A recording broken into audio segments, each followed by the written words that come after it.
Breaking the Habit of Being Yourself by Dr. Joe Dispenza. This is becoming one of the most renowned books on new neuroscience, on law of attraction, on manifestation, on healing mind, body, soul, on creating the life that you want. And it's one of my favorite books. I recently just reread it because my wife is pregnant, and so I'm reading all these different books on baby brains and neuroscience as it pertains to the development of a baby's brain. And I'm like, this is exactly what Dr. Joe Dispenza has been talking about. So I just reread it, and I wanted to break down in a few-part video series some of the biggest ideas that have absolutely changed my life and that you can use in order to manifest the life that you want. So, Breaking the Habit of Being Yourself by Dr. Joe Dispenza's top ideas that can change your life. Let's dive right into this video, and if you enjoy the book, make sure you hit the like button on this side or on this side, right over there, and let's dive right into it.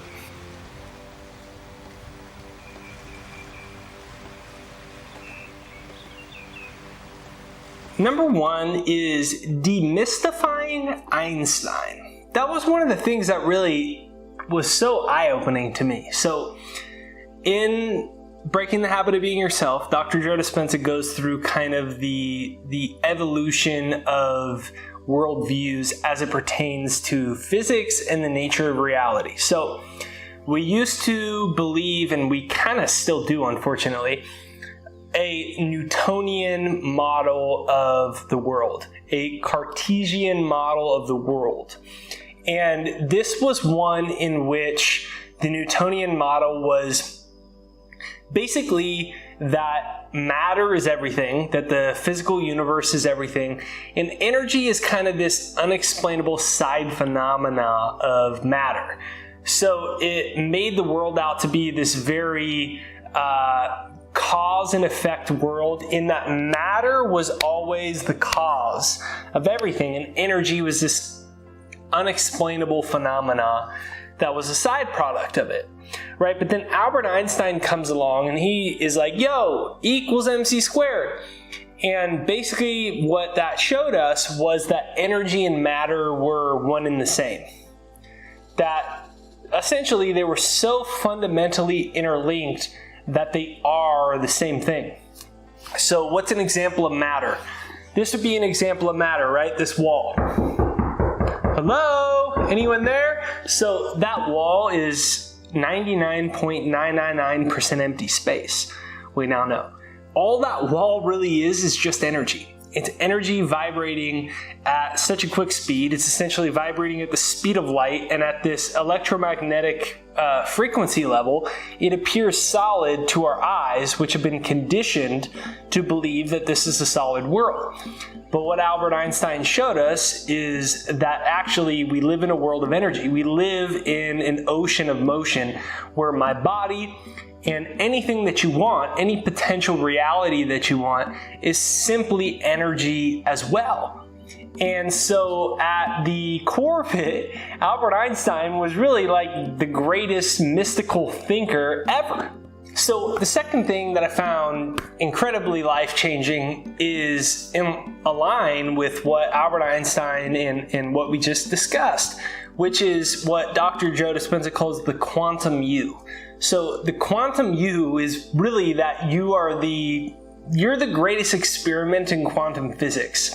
So we now are aware of the observer effect, which was basically telling us that everything in this physical universe is entirely made up of energy. So basically the quantum you is based off of the observer effect, which when scientists were going to look at the nature of reality, we thought the reality was composed of something called atoms, right? Well, come to find out that an atom is 99.99% empty space. Doesn't make much sense, right? It's really weird. So your hand is made up of atoms.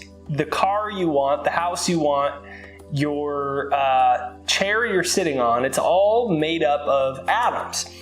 99.999% empty space. And then we find out there's things even smaller than atoms. They're called subatomic particles, right? So scientists are looking at these subatomic particles and they go, this is weird. And they find out that these subatomic particles sometimes are particles. They are sometimes here in reality in the most minute amount, and sometimes they're waves. So sometimes they're waves, meaning they're not real, at least in this dimension. They are real, they're waves of energy, but they're just outside of this dimension. They're outside of visible light. They're outside of the spectrum of frequencies that our brains can perceive, our senses can perceive, even with the most powerful technology available.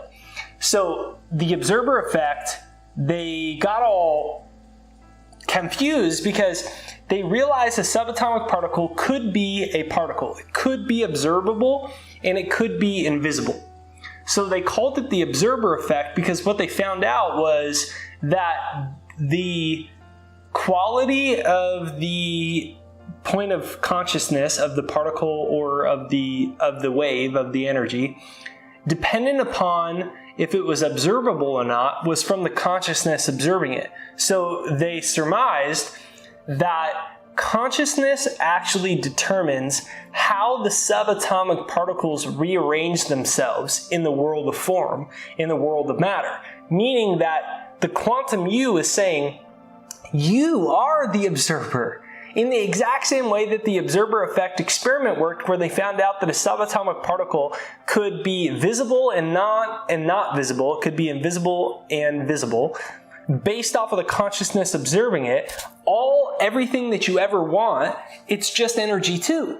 It's just subatomic particles that rearrange themselves based off of consciousness. And you are a field of consciousness. So your observation, your consciousness, and where it's directed determines ultimately how reality manifests itself in your life. That you are playing this massive observer effect game whereby you are collapsing waves and energy and particles based off of your own consciousness. So it's saying the quantum you, meaning all of you, your life, and the most idealized version of yourself, it's all determined from your own consciousness. So all of the aforementioned being so, then it's like, do we live in a world of cause and effect, or what Dr. Joe Dispenza talks about, causing an effect? And how do you cause an effect in the world?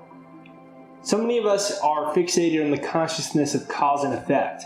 And that's like, we are at effect to this physical world and its perceived limitations and my past, and I don't have this and that. And we rationalize the world in a very linear, limited, third-dimensional way. And Dr. Joe Dispenza suggests in the book, can you cause an effect? Not cause and effect, but can you cause one? Meaning, does your consciousness influence the effects of the outer world? And the answer we know from the aforementioned observer effect is yes, it does. So then the question is, can you do it yourself? And so the logical question that Dispenza poses, I think, first and foremost, that is probably the number one thing that I always remember from my rereads of the book, which is, what am I broadcasting? So if all of reality is energy and everything is just different electromagnetic frequencies, and all possibilities exist in this giant quantum field that holds all potentiality, it holds all energy, and I can pull from this field at any time. It's kind of like you know how like if you had a Velcro suit and all the walls were Velcro and you could just like jump onto this blue wall here, this red wall here, and you jump and then you just get stuck to it? Well, that's kind of like, it's a silly example of the quantum field in that there's all these different potentialities in the quantum field that are vibrating outside of visible light. And then based off of your consciousness, you're essentially aligning or jumping to them at all times. So what am I broadcasting is a very simple question, which is, based off of what I want, what is my actual electromagnetic signal that I'm sending out to the universe, that I'm sending out to the quantum field? So what am I broadcasting? Am I broadcasting abundance? Am I broadcasting wealth? Am I broadcasting love? Am I broadcasting peace? Because a lot of the times it's the exact opposite. We're broadcasting fear. We're broadcasting scarcity, yet we want money. We're broadcasting a scarcity mentality and a lack of love, yet we really want our soulmate, but we keep saying, there's no good guys out there, and I keep going on dates. So there's an incongruence between what we want and what we're broadcasting. And I thought the analogy that the book, Breaking the Habit of Being Yourself, illustrates this with was so great. And it's the analogy of the light photons or the waves of a laser. So a laser is transmitting a light point, right? And the way that it's perceivable is that there's a coherence between the wave. And that makes it perceivable. So it's called a coherent wave of energy. If it's incoherent, then it's all scattered and all the light photons are going in a bunch of different directions and I can't perceive it. Well, he said that what you're doing with your point of consciousness, with your point of intention, is the same thing as a laser. So you hit the button on the laser, and if it's sending a coherent wave, then you're going to be able to see it. And it's like, oh crap, there's a laser in my face. Versus it being incoherent and it's not working. So your consciousness, through your imagination and your mental faculties, are doing the exact same thing. And you are sending a message. Now, is that electromagnetic signature coherent or incoherent? Well, that depends if your thoughts and feelings are aligned. Because a lot, like the movie The Secret popularized one aspect of coherence, and that's thoughts. You can think you're wealthy. Money, money, money. You could think love. Soulmate, soulmate, soulmate. You could think promotion, a new job. Coming, coming, coming. Good thing on the way. But there's a difference between thinking it and there's a difference between feeling it. They're two different things. They're head and they're tails of a coin. They're two important aspects of a coherent signal of intention, of a coherent energy signal, electromagnetic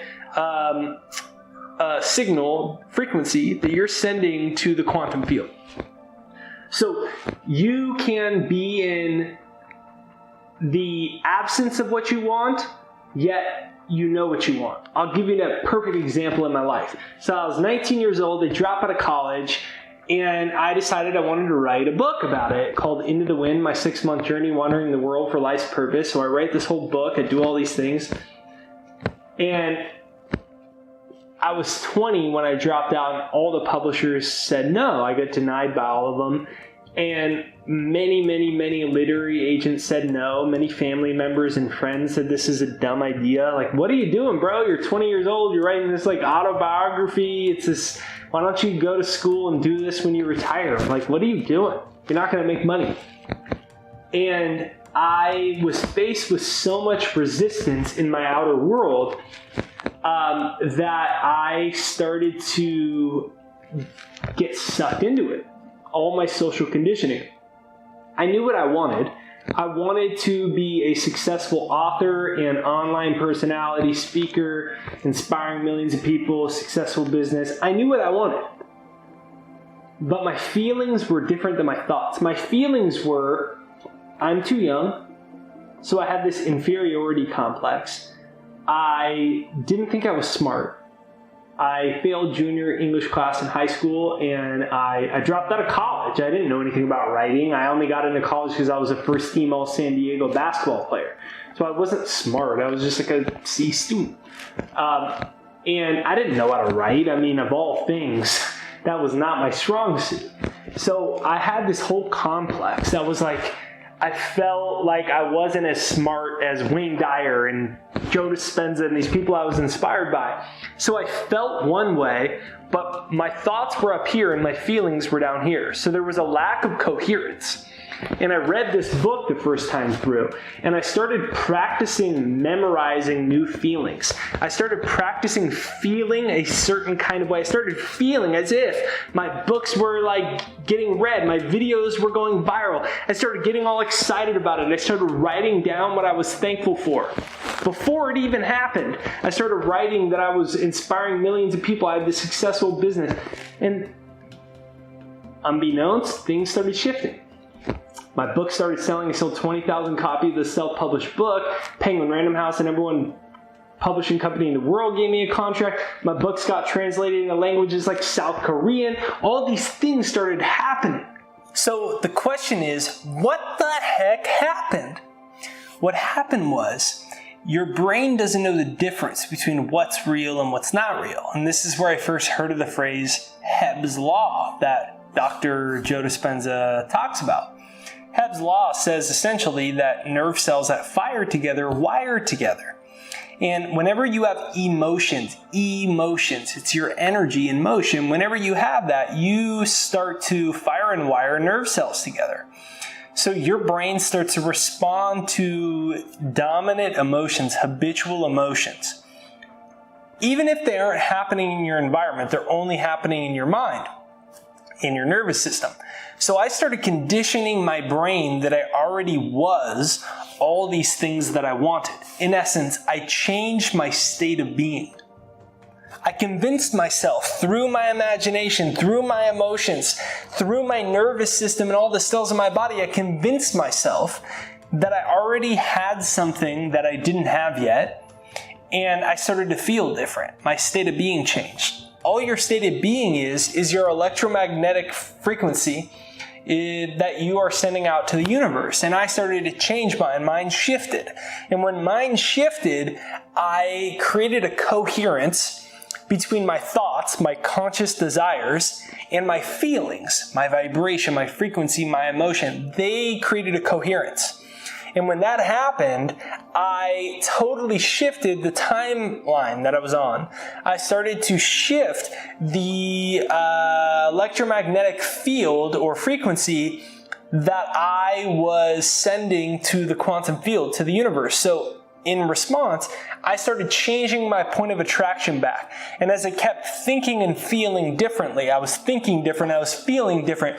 I wasn't just thinking different. I wasn't just saying, I want some money, I want some love, I want some of this, I want some of that. I was feeling different. I felt all these emotions, even though my environment hadn't changed. Some people would say that's delusional. Whereas Joe Dispenza says, some people would say that's nonsense. And it is nonsense because you're moving beyond your senses. You're moving beyond the evidence and information that your physical environment and your physical life is telling you. You're moving beyond it. You're moving into the realm of consciousness.